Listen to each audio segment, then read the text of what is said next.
Good morning, South Florida. I'm Eric Yutzi. Here's a look at your top stories on this Tuesday. We begin with a family tragedy in Northwest Miami-Dade.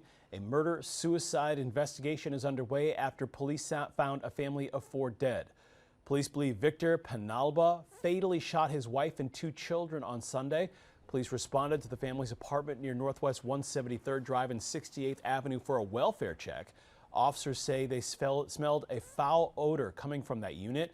Police entered the apartment, found that family dead from gunshot wounds.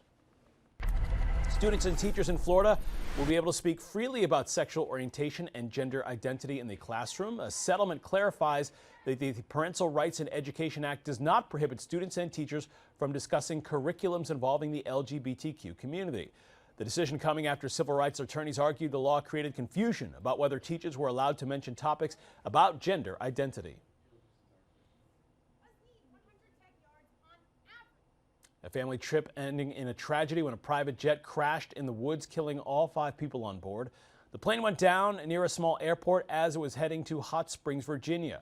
Records show it departed from Fort Lauderdale Sunday with 4 adults and a child on board. The jet caught fire upon impact. There were no survivors. We've learned 2 of the victims were Alfredo Diaz, CEO of Atlantis Flight Academy, as well as his wife, Ksenia Shanina. It is unclear what caused that fatal crash.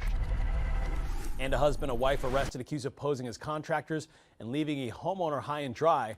John Thomas wrote a pair of checks for $135,000 in September of 2022. 18 months later, his home is still gutted and unlivable. The work was never finished. The crew disappeared after cashing that large down payment.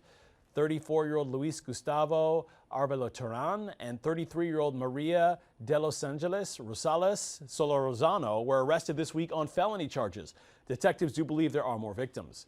As breaking news happens, it can be covered on air and online. Head to local10.com for more local news coverage and updates.